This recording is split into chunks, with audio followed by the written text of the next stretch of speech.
Right, so in this video, we'll talk about when you buy your rubber and the rubber is giving you lines. So I've got this rubber here, brand new rubber. I've had to swap sides straight away because the first side wasn't, well, it was just giving me lines.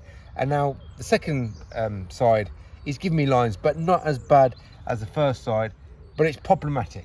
Now, I've got two washers here, one with soap added to a bucket of water, and the soap solution isn't as thick, a little bit runny, more expanded. I'm going to put my tool in the right place at the right time, and I've got real thick lines here.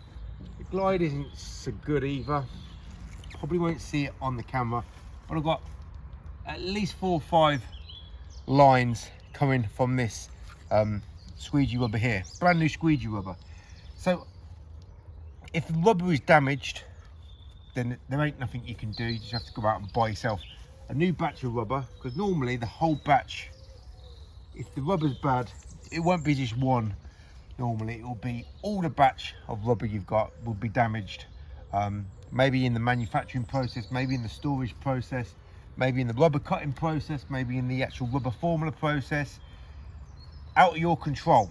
But I've got another soap solution here. It's much tighter together, much more compact, and much more beneficial to put my tool in the right place at the right time and get a better glide. And also I'm able to decrease my lineage. So there is lines there still, but it's not as prominent as it was with the first solution. First solution, and this is the second solution.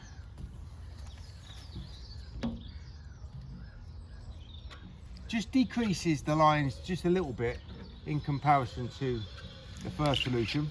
Now, I've not answered the questions of the rubber. If the rubber is damaged, the rubber is damaged. But I'm trying to get across not only if the rubber is damaged or not.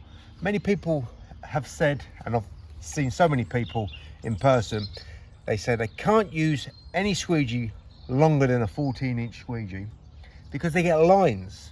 Well, the reason they got lines, most of the time they got lines, if the rubber is a decent rubber to use, their soap solution is too thin, it's too runny, it's too line causing, and they can't put their tool in the right place at the right time. They cannot work as quick and as efficiently as someone like me.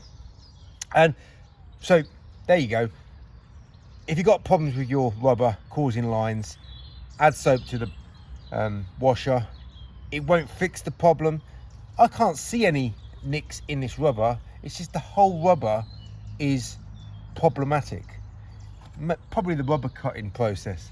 But I can get better control with my lines when I add the soap directly to the washer, wet washer, or to the glass, rub it in thoroughly, makes all that soap rubbed in, and then when you put your squeegee in the right place at the right time, there's nothing left on the glass. Secondly, what I thought I'd say is, I was having a conversation with a window cleaner several days ago, and he was talking about pricing, and he was telling me what he was getting for an average shop. And doesn't matter what he was charging, what I was charging. Let's say we were charging the same. So let's say it's a £5 job, right? And the way that he was working with his squeegee requires him to work longer, harder, slower, forever getting less results. So his £5 job is worth less than the £5 job that I've got. Let's say it's an identical shop, right? Same number of windows, and we're charging the same, but the way that he's working is definitely not the way that I'm working, and I'm working with tool and technique. So his £5 job takes him a certain amount of time and a certain amount of work to finish, and the £5 job, the identical job, will be the same amount of price, but it's worth more to me because I'm going to work less and get much higher performance out of the way that I work.